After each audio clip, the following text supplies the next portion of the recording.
Part of it, I think, was a bit of an accident.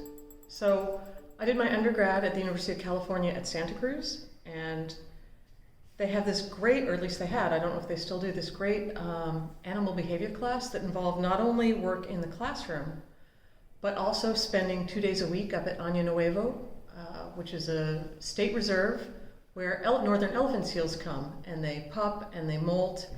And so as part of the class, you actually got to do science and do field work. And it had never really occurred to me until that point that this could be a job. You know, you would come back from the field every day with sand in every possible crevice and covered with seal poo, but it was just the best thing in the world.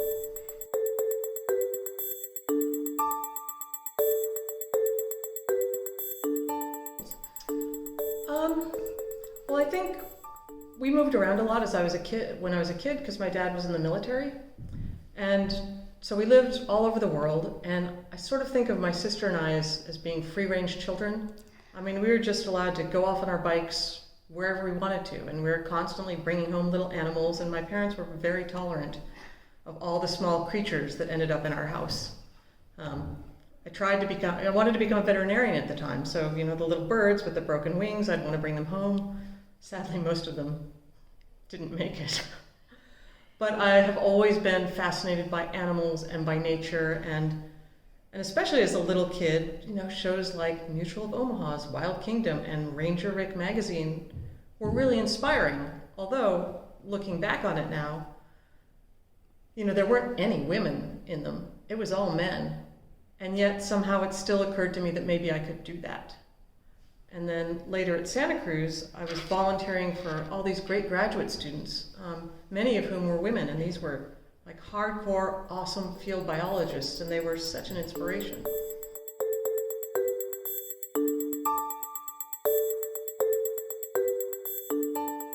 I feel like a lot of my career has happened completely by accident. So when I first got to grad school, I was at Oregon State, and I went to grad school wanting to put satellite tags on sperm whales and figure out how deep they dive. And back then, I think, although Bruce Mate, who was my master's advisor, was absolutely a pioneer in the field, often things didn't work very well. And so I don't know how many field projects I had where either we couldn't find whales, or when we did, we couldn't get the tags on, or we got the tags on, they didn't work. So after a couple of years, I needed to finish my master's.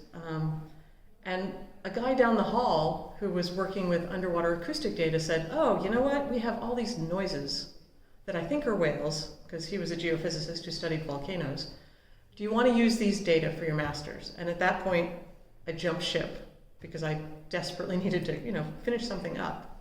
So it just happened to be by luck. And I used data from Navy arrays, and the only reason those were accessible during that time was because the Cold War was ending, and Al Gore started this Swords to Plowshares program, where the dual use program of some military assets.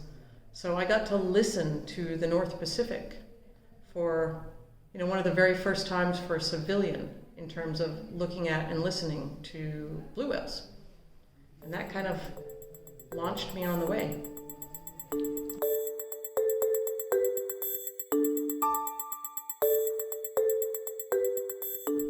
Tenacity. So I don't think being scuba certified is one of them, because I get, people are so enthusiastic, and students desperately want to study marine mammals, but what I think is really important is, especially now, the ability to communicate clearly, the ability to work independently and be a troubleshooter and a problem solver, because so much of what we do now is pretty high tech. So every student I talk to, I tell them, you need to take a programming course. I don't care whether it's in C or R or Java, just figure out how the programming works. And I think that's actually really important.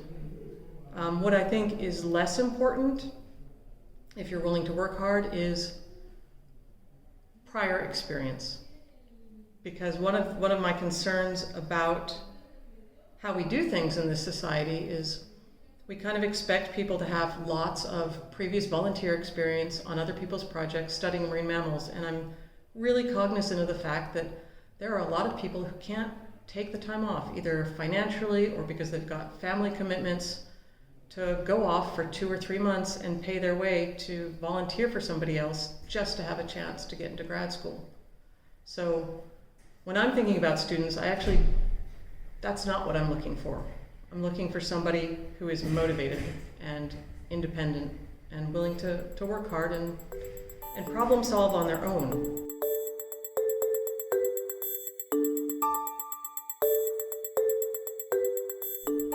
What I would like to see the future marine mammal scientist look like is a much more diverse field, both in every level, from professorships to volunteers to officers of the society. I would like to see more people given the ability to work in their countries on problems of their countries. I also think that climate change is a very, very real thing, and those of us who study marine mammals, the oceans are changing, the ice is changing. If you study coastal dolphins almost anywhere in Asia, what's going to happen to the habitat there? So I guess what I would like to see is the field moving even more into conservation. I know we need to do really basic research, and that's really interesting, and it kind of depends upon your personality, what you like to do, but I think we need to become an even louder voice, not just for marine mammals. We're lucky that we study species that are charismatic megafauna that people seem to care about, but how do we translate people's interest in whales and polar bears and seals into an interest in the overall ecology of the globe? Because I'd be just as happy watching a bunch of ants on the sidewalk or bees and flowers as I am, watching whales. So I used to think, scientists need to sit and do our science and give our results in these very dry papers and maybe not become activists per se, but nowadays I really feel, because we're in a global climate crisis, we need to inject a lot more public outreach and really make people understand why we do what we do and why they should care about that.